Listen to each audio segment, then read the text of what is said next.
Nulle, honteuse, une blague de. Comment ai-je pu épouser une personne noire comme toi? Il lui cracha au visage en plein dîner de famille. La nourriture et la honte se combinèrent en un instant si cruel qu'il réduisit tout le monde au silence.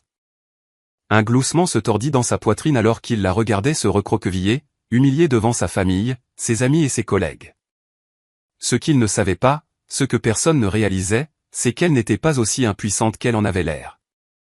Sous son calme apparent se cachait une force secrète, une puissance dissimulée qui pouvait renverser le monde qu'il étalait avec tant d'arrogance. Et à cet instant, la première fissure apparut dans son assurance. La femme qu'il pensait pouvoir briser préparait une vengeance qu'il ne verrait jamais venir. Voici l'histoire d'une trahison, d'un pouvoir caché et de la lente et inévitable ascension de quelqu'un de sous-estimé. Et aujourd'hui, c'est moi qui vous la raconte. Bonjour la famille. Bon retour parmi nous. Avant de commencer, j'ai une petite mais sincère demande. Veuillez vous abonner. Votre soutien est ce qui maintient ces histoires en vie. Chaque fois que vous cliquez sur ce bouton, vous nous aidez à partager des voix qui autrement seraient oubliées et des histoires qui méritent d'être entendues. Et dans les commentaires, dites-nous d'où vous nous regardez. Parce qu'ensemble, nous ne faisons pas que raconter des histoires. Nous maintenons l'espoir en vie. La maison de Maître des Dubois, nichée au cœur d'un village provençal, baignait dans une lueur dorée qui se déversait sur ses sols en marbre d'époque. Des lustres en cristal pendaient comme des feux d'artifice gelés au-dessus de la salle à manger. La longue table en acajou, polie jusqu'à obtenir un éclat miroir, s'étendait d'un bout à l'autre de la pièce. Elle était dressée avec des assiettes en porcelaine fine, des couverts en argent et des verres qui scintillaient sous la lumière intense. Le dîner se voulait une célébration. L'idée de Stéphane Dubois, bien sûr. Il aimait étaler sa richesse, le nom de sa famille et son pouvoir. Toutes les personnes importantes étaient là. Parents, partenaires commerciaux, vieux amis, tous blancs. Il remplissait les sièges de rire, de sourires polis et de murmures d'admiration pour la famille Dubois. À l'autre bout de la table était assise Chloé Dubois, une femme noire dans un océan de visages blancs. Elle portait une robe bleu pastel, d'une simplicité désarmante comparée aux tenues étincelantes des autres femmes. Ses cheveux sombres étaient soigneusement attachés en un chignon bas, sa posture était d'un calme olympien. Elle parlait peu, se contentant de sourire poliment quand on s'adressait à elle. Pour beaucoup dans la pièce, Chloé était invisible. Pour Stéphane, elle était pire que ça. Stéphane, un homme blanc dans un costume impeccablement taillé et au sourire encore plus acéré, était assis en bout de table, levant son verre de vin. À la famille, dit-il d'une voix forte qui résonna dans toute la salle. Au succès, à l'honneur, à l'héritage. Les invités firent écho au toast, les verres s'entrechoquant dans un tintement cristallin. Chloé leva son verre discrètement, sa main ferme. Elle n'avait nul besoin de parler. Elle n'avait jamais été le centre de l'attention dans cette maison. Stéphane le remarqua. Il remarquait toujours tout. Chloé, dit-il soudain, sa voix assez tranchante pour fendre l'atmosphère. Tu vas encore ne rien dire? Les têtes se tournèrent. Certains sourirent maladroitement, d'autres firent semblant de ne pas avoir entendu. Chloé reposa son verre doucement. Je pensais que tes paroles suffisaient, Stéphane, dit-elle d'une voix douce. Un petit sourire effleura ses lèvres, mais c'était le genre de sourire qui cherche à préserver la paix, pas à la troubler. Le rire de Stéphane fut glacial. Bien sûr, toujours la silencieuse. Rien à dire, rien à ajouter. Inutile à la maison, inutile en conversation. Dis-moi, Chloé, pourquoi es-tu même ici? La pièce devint silencieuse. Les doigts de Chloé se resserrèrent autour de son verre, mais son visage resta calme. Monique Dubois, la mère de Stéphane, se pencha en avant. C'était une femme blanche vêtue de soie noire, ses cheveux gris tirés en un chignon sévère, ses yeux aussi perçants que des aiguilles. Elle est ici parce que tu l'as épousée, Stéphane, dit Monique, sa voix chargée de dédain. Même si parfois je me demande pourquoi. Elle ne vient de rien, de cette petite maison, de cette famille ordinaire. Nous t'avions dit qu'elle n'était pas assez bien pour les Dubois. La poitrine de Chloé se serra, mais elle ne bougea pas. Elle était habituée aux paroles de Monique. C'étaient des couteaux qu'elle avait appris à encaisser sans saigner en surface. Stéphane eut un sourire narquois, encouragé par le soutien de sa mère. Il se renversa dans sa chaise, étirant les bras. C'est exact. Regardez-la, assise là comme une statue. Pas d'éclat, pas de charme, pas de présence. Dis-moi, Chloé, qu'est-ce que tu apportes exactement à cette famille? Que fais-tu à part respirer notre air et t'asseoir à ma table? Les invités s'agitèrent, mal à l'aise. Certains baissèrent les yeux vers leurs assiettes de bœuf bourguignon. D'autres échangèrent des regards, attendant de voir jusqu'où Stéphane irait. Chloé le regarda. Sa voix était stable, presque trop calme. J'apporte la loyauté, Stéphane, et le respect. Ces mots restèrent en suspens dans l'air, simples mais lourds. La mâchoire de Stéphane se contracta. Il n'aimait pas son calme. Cela lui donnait l'impression d'être tourné en dérision, bien qu'elle n'ait pas du tout haussé la voix. Loyauté, dit Stéphane en ricanant. Respect? Ne me fais pas rire. Personne ici ne te respecte. Un léger hoquet de stupeur parcourut la table. Les yeux de Chloé vacillèrent un instant. La douleur. Elle essaya de la ravaler. Manon Dupont, une femme blanche assise à la gauche de Chloé, toucha rapidement la main de Chloé sous la table. Elle se pencha plus près, murmurant « Ne le laisse pas t'atteindre ». Chloé jeta un coup d'œil à son amie, reconnaissante pour ce réconfort. Les yeux bruns de Manon semblaient chaleureux, bienveillants. Pourtant, quand elle tourna son regard vers Stéphane, quelque chose d'indéchiffrable s'y attarda. Quelque chose que Chloé ne remarqua pas. Stéphane n'avait pas fini. Sa voix s'éleva, remplie d'un amusement cruel. Tu n'es rien, Chloé. Un fantôme dans cette maison. Une décoration que je regrette d'avoir ramassée. Comment ai-je pu épouser quelqu'un comme toi? Il rit, le genre de rire destiné à piquer. Puis vint le moment. Stéphane se pencha soudainement en avant, ses lèvres retroussées en un sourire aigu et cruel, et sans prévenir, il cracha. Cracha directement sur Chloé, de l'autre côté de la table. Le crachat atterrit près de son assiette, des gouttelettes éclaboussant sa robe. La pièce se figea. Des halètements brisèrent le silence. Des fourchettes heurtèrent des assiettes avec un bruit sec. Un silence si lourd tomba qu'il en était presque suffocant. Chloé tressaillit à peine, ses yeux se baissant vers sa robe tachée, ses mains tremblèrent une fois avant qu'elle ne les stabilise sur ses genoux. Elle ne pleura pas. Elle ne cria pas. Elle resta simplement assise, silencieuse, la honte brûlant dans sa poitrine. Stéphane rit de nouveau, plus fort cette fois, sa poitrine secouée de satisfaction. Regardez-la. Nulle, embarrassante, une fichue blague. Monique secoua la tête avec une pitié feinte. Voilà ce qui arrive quand on se marie en dessous de sa condition. Léo Dubois, le frère cadet de Stéphane, un homme blanc aux yeux calculateurs, gloussa doucement. Il appréciait l'humiliation, mais pour ses propres raisons. Manon agit rapidement. Elle attrapa une serviette sur la table et se pencha vers Chloé. « Tiens, prends ça », murmura-t-elle. Sa voix était douce, urgente, presque maternelle. Chloé accepta la serviette, tamponnant sa robe avec de petits mouvements contrôlés. « Ne l'écoute pas », murmura Manon près de son oreille. « Tu vaux mieux que ça. Mieux que lui. » Les lèvres de Chloé se pressèrent fermement. Elle hocha la tête une fois, ne faisant pas confiance à sa voix.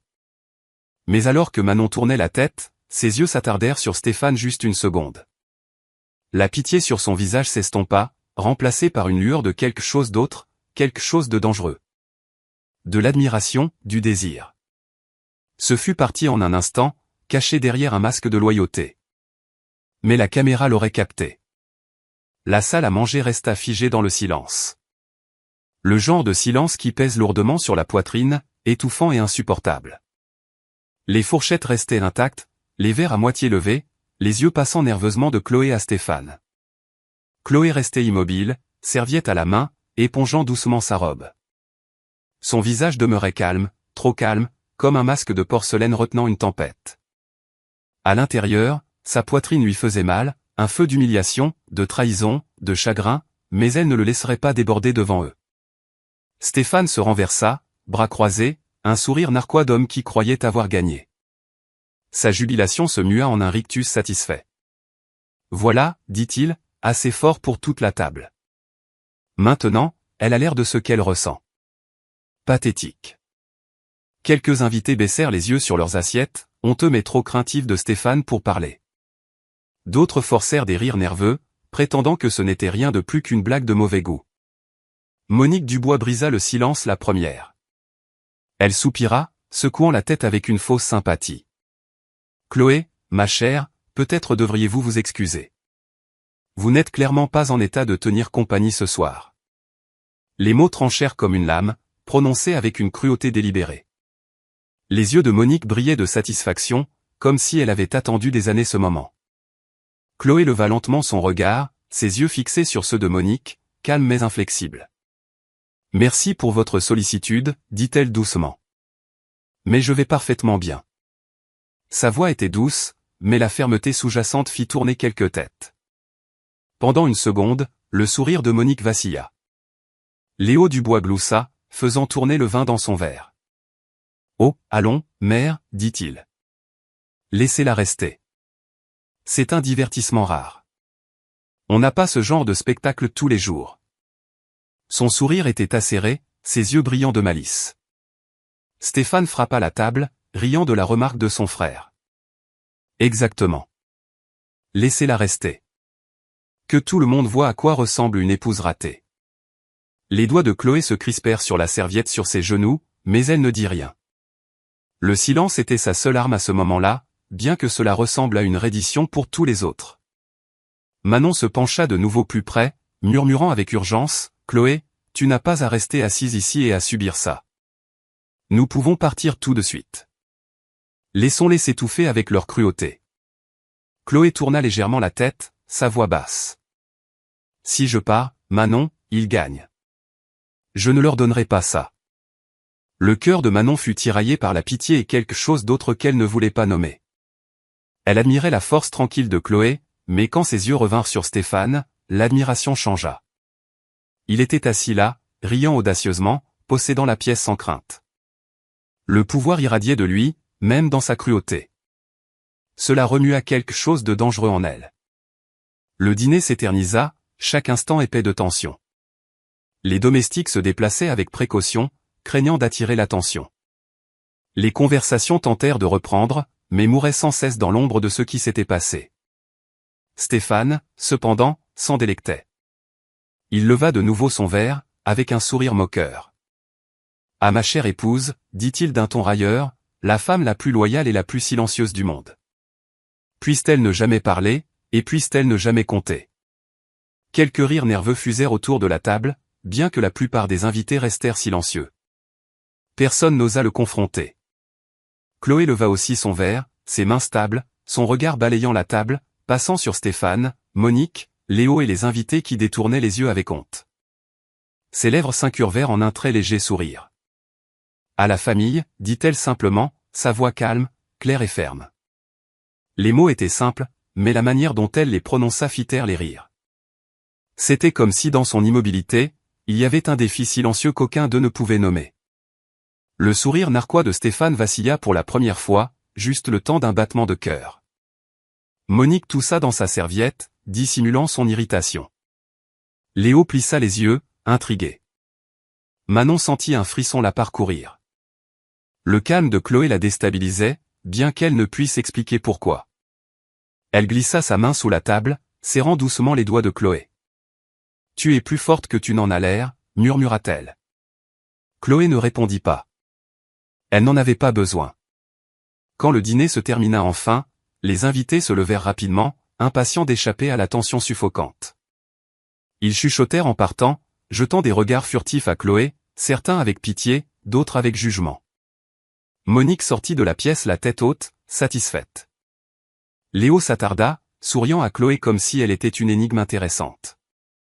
Stéphane sortit en se pavanant, riant bruyamment avec quelques amis, son bras drapé autour de l'un d'eux comme le roi de son château. Chloé resta assise jusqu'à ce que les derniers soient partis. Seule Manon resta à ses côtés.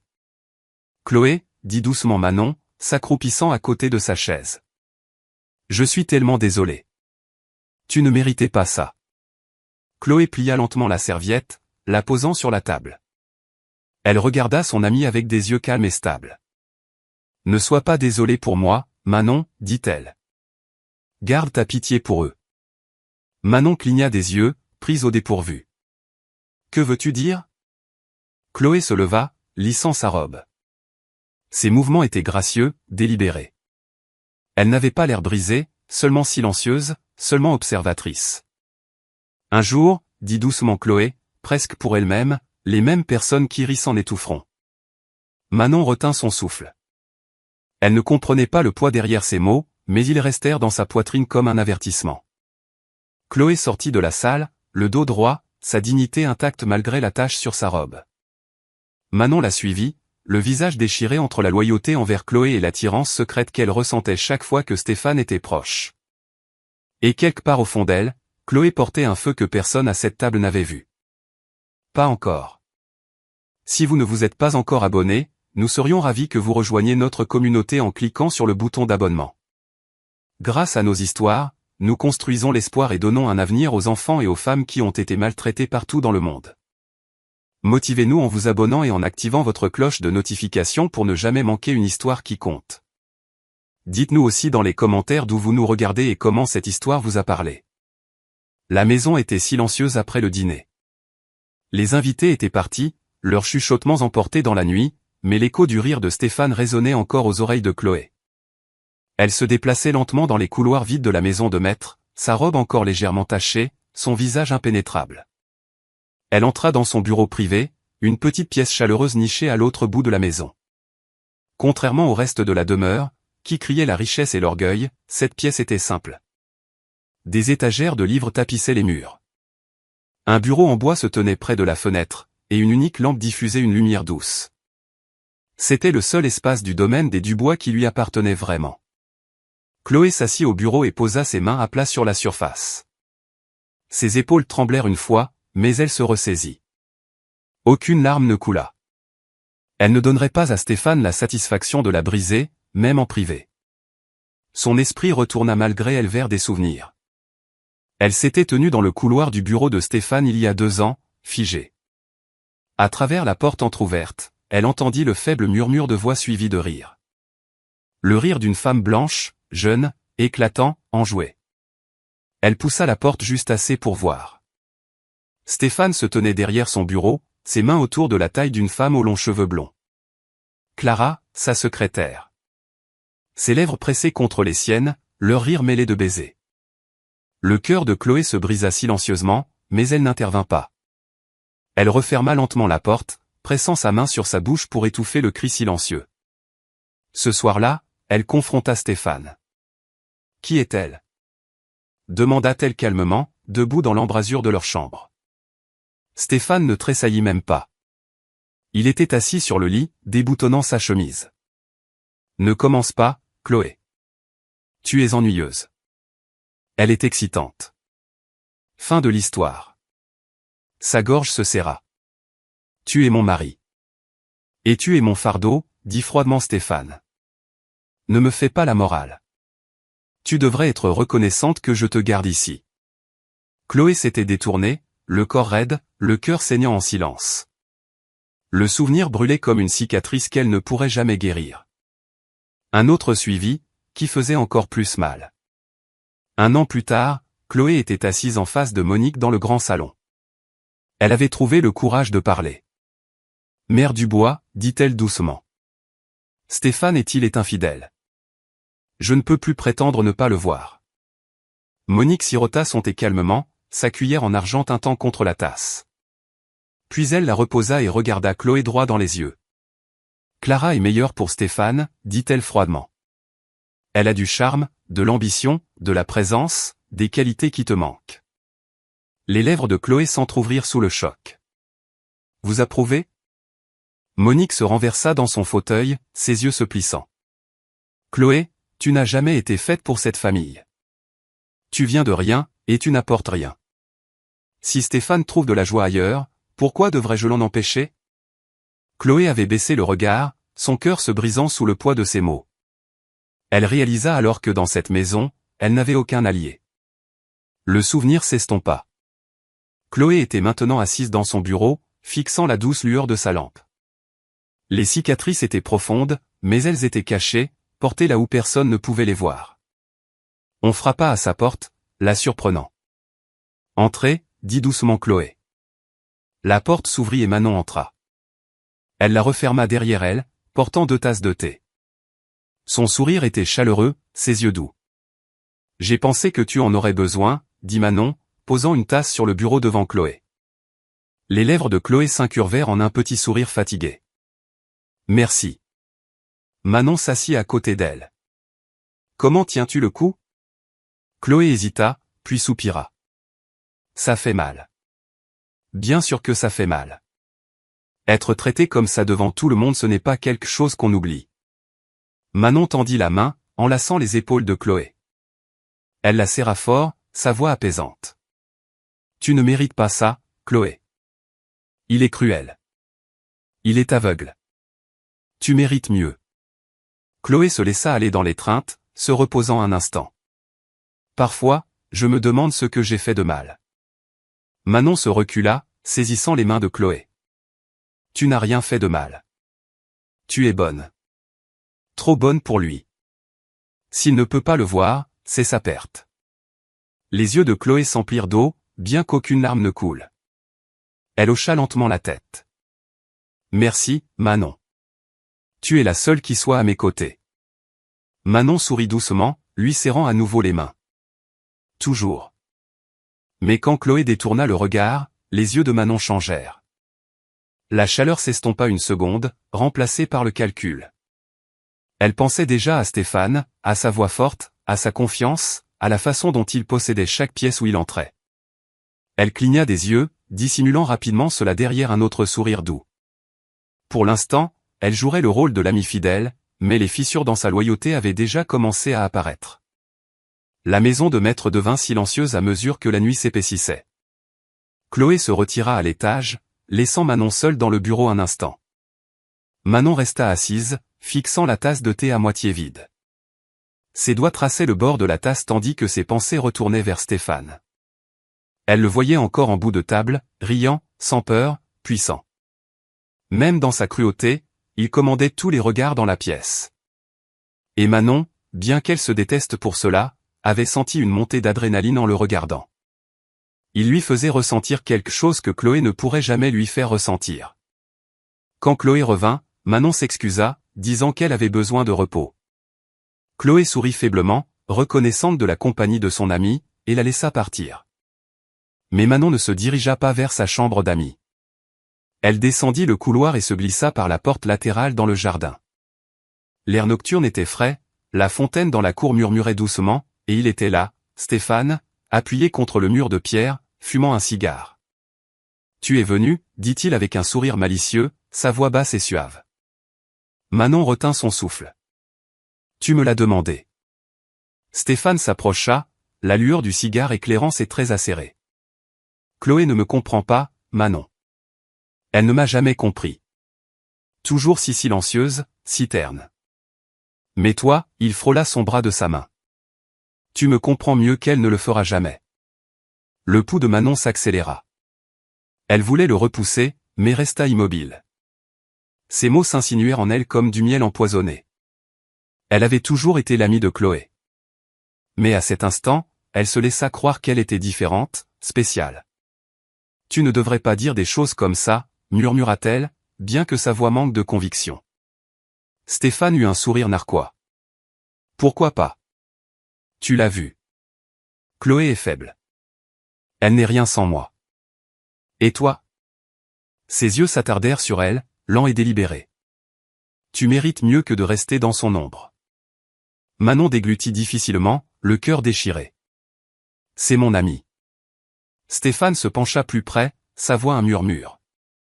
« Et pourtant, elle ne cesse de te tirer vers le bas avec elle. Tu es gâché à ses côtés. » Mais avec moi, il laissa les mots en suspens. Inachevé. Dangereux. Le souffle de Manon trembla. Elle détourna le regard, mais ne recula pas. Quelque part au fond d'elle, une ligne était franchie. « Retourne à l'intérieur avant que quelqu'un ne te voie, » dit finalement Stéphane, jetant son cigare dans la fontaine. « Mais souviens-toi de ce que je t'ai dit. » Manon hocha faiblement la tête et retourna à l'intérieur, l'esprit en ébullition. Elle se dit que ce n'était que des mots, juste un instant. Mais elle les portait avec elle comme une flamme secrète, une flamme qui brûlerait plus fort avec le temps. À l'étage, Chloé était de nouveau seule dans son bureau. Elle sortit une petite clé de la chaîne qu'elle portait sous sa robe et déverrouilla le tiroir du bas de son bureau. À l'intérieur se trouvait une pile de documents soigneusement reliés, cachés depuis des années. Ses mains touchèrent les papiers doucement, presque avec révérence. Les documents étaient la preuve de sa force tranquille, les contrats, les actions, les accords signés qui faisaient d'elle la véritable propriétaire majoritaire des entreprises du bois. 90% de la société lui appartenait, bien que personne ne le sache. Elle se souvint du jour, des années auparavant, où l'entreprise de Stéphane avait failli s'effondrer. Les investisseurs avaient fui, les dettes s'étaient accumulées, et son empire était au bord de la ruine. Stéphane avait été désespéré, en colère et effrayé. Il n'a jamais su que l'héritage de Chloé, soigneusement caché de lui, avait été la bouée de sauvetage qui avait tout sauvé. Elle avait investi sa fortune dans l'entreprise sous un autre nom, s'assurant discrètement la propriété tout en le laissant croire qu'il s'en était sorti par son propre génie. Stéphane pensait qu'il avait bâti les entreprises du bois. Monique louait son génie. Léo enviait sa position, et le monde l'applaudissait comme un homme de pouvoir. Aucun d'eux ne connaissait la vérité, que l'empire qu'il vénérait reposait sur le sacrifice silencieux de Chloé. Elle fixa les papiers, son visage calme, ses yeux impénétrables. Elle pouvait le détruire d'un mot. Elle pouvait le dépouiller de sa fierté, de son arrogance, de ses mensonges. Mais pas encore. Chloé reverrouilla le tiroir, replaçant la clé sous sa robe. Elle se leva lentement, son reflet dans la fenêtre lui renvoyant son regard. Il la pensait faible. Manon la pensait fragile. Monique la pensait sans valeur. Même Léo la croyait invisible. Ils avaient tous tort. Chloé éteignit la lampe et sortit dans le couloir. La maison était sombre, mais à l'intérieur d'elle, quelque chose avait commencé à luire. Les cicatrices étaient toujours là, cachées, profondes. Mais les cicatrices sont la preuve de la survie. Et bientôt, la survie se transformerait en autre chose. La ville était vivante ce soir-là, son horizon brillant contre le ciel nocturne. Les entreprises du bois avaient organisé un gala d'entreprise pour célébrer un nouvel accord de partenariat. Des invités en robes scintillantes et costumes impeccables remplissaient la salle de réception d'un grand hôtel en Provence. La musique flottait dans l'air comme de la soie. Chloé arriva discrètement, sa robe vert foncé modeste comparée aux robes étincelantes qui l'entouraient. Elle resta près du fond de la salle, contente d'éviter les projecteurs. Mais peu importe à quel point elle souhaitait se fondre dans la masse, elle ne pouvait échapper au chuchotement. Stéphane s'en assurait. Il entra dans la salle de réception avec Clara à son bras, ses cheveux dorés brillant sous les lumières. Elle portait une robe rouge audacieuse, sa main agrippée à la manche de Stéphane comme si elle y avait sa place. Stéphane riait fort, serrant des mains, faisant la bise, présentant Clara comme si elle était la véritable épouse. Plus tard dans la nuit, dans la salle du conseil à l'étage, l'ambiance changea. Stéphane se tenait en bout de table avec Léo à ses côtés. Monique était assise fièrement, le menton haut.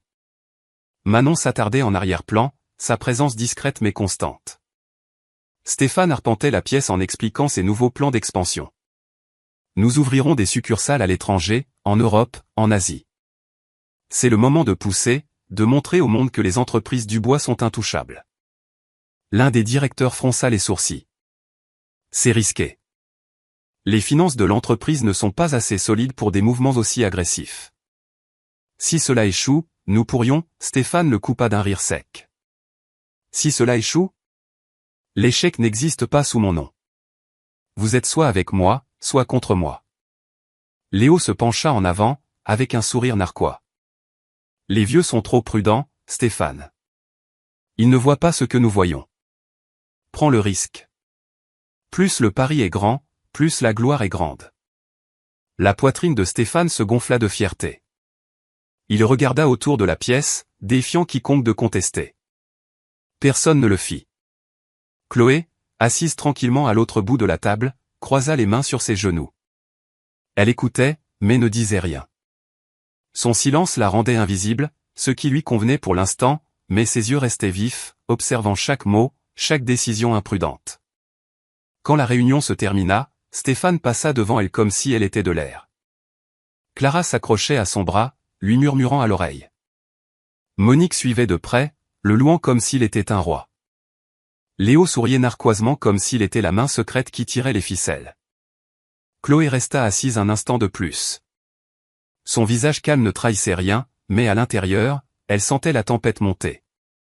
Le gala se termina tard, mais Stéphane resta dans la suite de l'hôtel avec Clara. Chloé retourna seule à la maison de maître, son chauffeur silencieux tandis qu'il la conduisait à travers les rues nocturnes.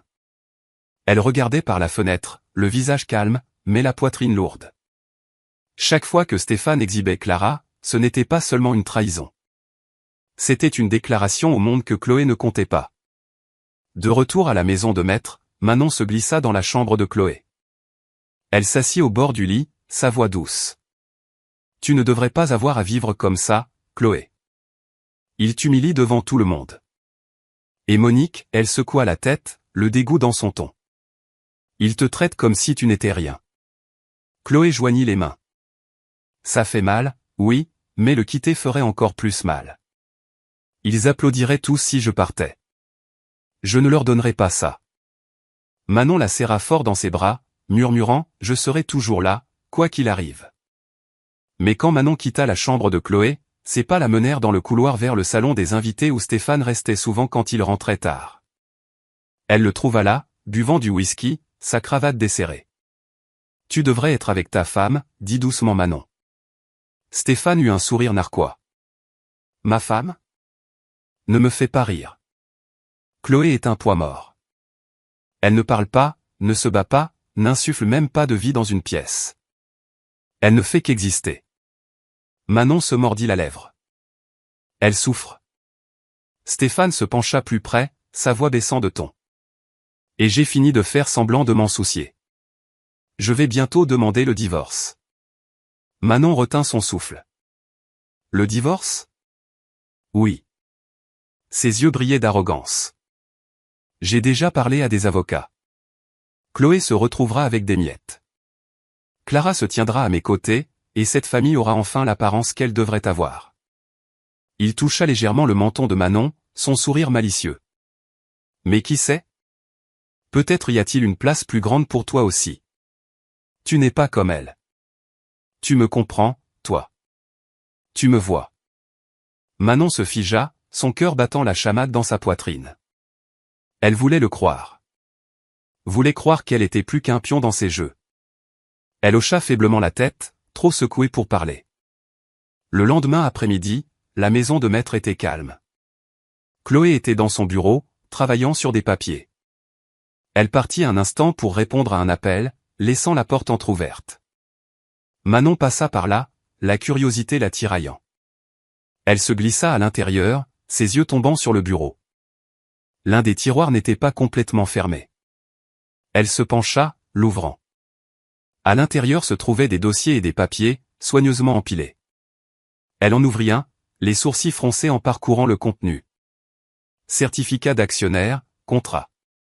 Sa poitrine se serra en lisant les mots, mais elle secoua rapidement la tête. Non, ça ne peut pas être réel. Elle referma le dossier d'un coup sec et le remit en place.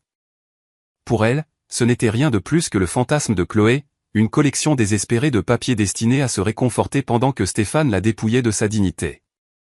Manon rit doucement, plaignant presque son amie. Elle quitta la pièce sans plus y penser, ne réalisant jamais qu'elle venait de tenir la plus grande arme de Chloé entre ses mains. Ce soir-là, Stéphane organisa un autre dîner d'affaires, cette fois plus petit et plus intime. Clara était assise à côté de lui, rayonnante d'admiration. Monique trinqua, louant Clara comme la femme parfaite pour représenter les Dubois. Léo se pencha vers Stéphane, chuchotant sur des plans d'expansion audacieux à l'étranger. Et Chloé, elle était de nouveau assise tranquillement, invisible dans sa propre maison. Manon planait près de Stéphane, lui murmurant à l'oreille, lui rapportant les ragots sur l'état fragile de Chloé, la peignant comme plus faible que jamais. Chaque rire, chaque ricanement, chaque trahison s'accumulait sur Chloé comme des pierres destinées à l'enterrer vivante. Pourtant, elle ne plia pas. Son silence devint plus lourd, plus tranchant, comme une lame attendant dans son fourreau. Il la pensait impuissante. Il la pensait acculée.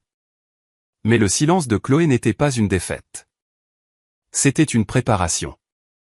La salle du Conseil des entreprises Dubois brillait de ses murs de verre, de ses sols polis et de ses longues tables en acier qui reflétaient l'horizon de la ville à l'extérieur. Le soleil du matin traversait les hautes fenêtres, projetant des faisceaux nets à travers la pièce. Chaque siège était occupé par des actionnaires, des cadres et des conseillers, leur voix basse tandis qu'ils attendaient le début de la réunion. À la tête de la salle, Stéphane Dubois se tenait droit dans un costume sur mesure. Son sourire était large, confiant, sa poitrine bombée comme si l'Empire se pliait déjà à sa volonté. Clara était assise près de lui, parfaitement coiffée dans sa robe rouge, sa main frôlant son bras à chaque instant. Monique était assise à leur côté, fière et suffisante, les lèvres incurvées de satisfaction. Léo s'appuyait contre sa chaise avec un sourire qui suggérait des secrets que seuls lui et Stéphane partageaient. Et puis il y avait Chloé. Elle était assise tranquillement à l'autre bout de la table, sa posture droite, son visage calme. Elle portait une simple robe noire, rien de tape à accent grave-l'œil, rien de bruyant. Pour la plupart des gens dans la pièce, elle semblait déplacée, trop simple, trop silencieuse, trop invisible pour une réunion d'une telle importance. Manon était assise près de Monique, se penchant en avant avec un sourire narquois qui ne quittait jamais ses lèvres. De temps en temps, ses yeux se tournaient vers Stéphane, avide de la reconnaissance qu'il lui accordait rarement. Stéphane leva les mains, commandant le silence. « Mesdames et messieurs », commença-t-il, sa voix forte et pleine de fierté. « Aujourd'hui, je me tiens devant vous non seulement comme le chef des entreprises Dubois, mais comme l'homme qui mènera cette entreprise vers des sommets dont elle n'a jamais rêvé. » Des applaudissements éclatèrent, menés par Monique et Léo. Clara applaudit comme si chaque mot était de la musique. Le sourire de Stéphane s'élargit. « Nous nous étendons. Les entreprises Dubois ne resteront plus confinées à ce pays. Nous nous implanterons en Europe, en Asie et au-delà. Nouvelle succursale, nouveau marché, nouvelle domination. Le monde connaîtra enfin la pleine puissance de notre nom. » Il arpentait la pièce en parlant, sa voix devenant plus forte, plus aiguë. « Oui, il y a des risques. Oui, le coup sera lourd. Mais l'histoire favorise les audacieux, et je suis audacieux. Je suis un Dubois, et les entreprises Dubois suivront ma vision. » La salle se remplit de nouveau d'applaudissements, bien que tous les visages ne semblaient pas convaincus. Certains chuchotaient tranquillement, le doute caché sous des sourires polis. Monique leva le menton, rayonnante devant son fils. « Brillant, Stéphane. Ton père serait fier. » Léo se pencha, son murmure juste assez fort pour que Stéphane l'entende. « Ignore les prudents. Fonce. Ils se rangeront quand les bénéfices arriveront. » Stéphane hocha la tête, s'imprégnant des louanges. Son regard se porta sur Chloé à l'autre bout. Elle n'avait pas applaudi. Elle n'avait pas bougé. Elle était simplement assise, le regardant avec un calme qui le déstabilisa un instant. Il l'ignora rapidement. « Chloé, » dit-il à voix haute, attirant l'attention sur elle. « Dis-moi, approuves-tu, ou resteras-tu silencieuse comme toujours, en prétendant que tu comptes ?» La salle gloussa doucement, encouragée par sa moquerie. Monique secoua la tête, soupirant avec une fausse pitié. Manon se pencha plus près de la table, son sourire s'élargissant. Chloé se leva lentement, chaque mouvement contrôlé, délibéré. Elle se tenait les mains jointes devant elle, le visage calme, la voix stable. « Stéphane, » dit-elle doucement, mais ses mots portèrent à travers la pièce. « Je ne prétendrai pas. » Il eut un sourire narquois. Enfin, le fantôme parle. Le regard de Chloé balaya la table, touchant chaque actionnaire, chaque cadre. Puis elle posa doucement un dossier sur la table, le faisant glisser vers le centre. « Tu parles de visions audacieuses, tu parles de domination, mais tu oublies quelque chose d'important. » La salle devint silencieuse. Tous les regards se tournèrent vers elle. Chloé ouvrit le dossier, étalant des documents, des certificats d'actionnaires, des contrats, des accords tamponnés. Sa main reposa légèrement dessus tandis qu'elle parlait. « Je possède les entreprises Dubois, » dit-elle clairement. 90% d'entre elles. La salle retint son souffle. Des murmures éclatèrent comme une tempête. Les visages se tournèrent, choqués, incrédules, confus. Stéphane se figea. Son rire commença faiblement, puis plus fort. « C'est ridicule. Une blague. Chloé, assieds-toi avant de te ridiculiser davantage. Manon éclata de rire, agitant la main avec dédain. Délirante. Elle est désespérée. Ne la laissez pas nous faire perdre notre temps. Chloé ne tressaillit pas. Vous pouvez rire. Vous pouvez vous moquer. Mais la vérité n'a pas besoin de votre permission pour exister. Elle fit glisser les documents vers le membre du conseil le plus proche. Vérifiez-les. Chaque signature, chaque sceau, chaque contrat. L'entreprise que vous pensez que Stéphane a bâtie, l'entreprise pour laquelle vous le louez, elle tient debout grâce à moi. Mon héritage l'a sauvé de l'effondrement il y a des années. Mon investissement la maintient stable aujourd'hui. Sans moi, les entreprises du bois se seraient effondrées depuis longtemps. Les documents passèrent rapidement de main en main. Les yeux s'écarquillèrent, les voix tremblèrent alors que la vérité devenait indéniable. Un directeur leva les yeux, pâle. C'est vrai. Ils sont valides. Chloé Dubois est l'actionnaire majoritaire. La salle explosa. Des halètements, des chuchotements. Le choc remplit chaque recoin. Le rire de Stéphane mourut dans sa gorge, son visage se vidant de sa couleur. Monique frappa la table de sa main. Impossible. Ce doit être un tour. Le sourire narquois de Léo disparut, remplacé par un regard de calcul brut. Manon resta figée, les lèvres entr'ouvertes, son sourire disparut. La réalisation la frappa comme un couteau. Elle avait trahi Chloé pour rien. Pendant tout ce temps, le vrai pouvoir était assis tranquillement à côté d'elle, caché à la vue de tous. Chloé se tenait droite, sa voix calme, stable, inébranlable. Stéphane Dubois, vous n'avez plus l'autorité de diriger cette entreprise. Avec effet immédiat, je vous démis de vos fonctions de PDG. La salle explosa de nouveau. Mais la présence de Chloé la réduisit au silence avec aisance. Elle se tourna vers Léo. Vos plans imprudents s'arrêtent ici. Vos chuchotements n'empoisonneront plus cette table. Léo serra la mâchoire, mais ne dit rien. Son regard se porta sur Monique. Pendant des années, vous vous êtes moqué de moi. Vous m'avez rabaissé. Vous m'avez qualifié d'indigne. Mais j'ai construit le sol sur lequel vous vous tenez. Votre voix n'a plus de poids ici. Le visage de Monique se tordit de rage, mais aucun mot ne sortit. Enfin, Chloé se tourna vers Stéphane. Il se tenait rigide, les poings serrés, son arrogance brisée. Chloé, attends, balbutia-t-il. On peut arranger ça. On peut, non, dit fermement Chloé. Ses yeux s'écarquillèrent. S'il te plaît, je ne savais pas. Si j'avais su, tu m'aurais craché dessus quand même, l'interrompit-elle, sa voix le transperçant comme du verre. Tu m'as craché dessus devant le monde entier. Aujourd'hui, je te rends ton cadeau. Pas avec du crachat, pas avec de la rage, mais avec la vérité. Et la vérité ne pardonne pas. Les genoux de Stéphane fléchirent. Son arrogance s'effondra sous le poids de ses paroles. Il tendit la main vers elle, mais elle recula, son calme inébranlable. La voix de Manon s'éleva, désespérée. Chloé, s'il te plaît. Tu me connais. J'ai toujours été à tes côtés. Je ne voulais pas, les yeux de Chloé se posèrent sur elle. Tu m'as trahi en silence, Manon.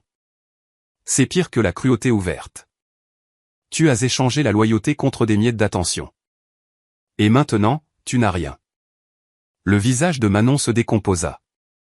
Elle baissa la tête, les larmes lui piquant les yeux. La salle resta silencieuse, chaque actionnaire regardant Chloé avec admiration. Elle rassembla calmement ses documents, les glissant dans son dossier. La réunion est terminée. À partir de maintenant, les entreprises du bois seront dirigées avec intégrité, pas avec arrogance. Nous grandirons, mais pas de manière imprudente. Nous réussirons, mais pas au détriment de notre âme. Chloé se retourna et se dirigea vers la porte, ses pas fermes, son dos droit. Derrière elle, Stéphane s'effondra sur sa chaise. Ruiné. Clara s'éclipsa discrètement, ne voulant pas sombrer avec lui. Monique resta assise dans un silence stupéfait, son pouvoir anéanti. Léo fixa la table, ses plans détruits. Manon resta immobile, sa trahison la laissant brisée et insignifiante. Chloé sortit de la salle du conseil avec dignité. Elle n'était pas seulement vengée, elle était renée. Le vrai pouvoir est silencieux. L'intégrité perdure. Et la trahison détruit toujours le traître.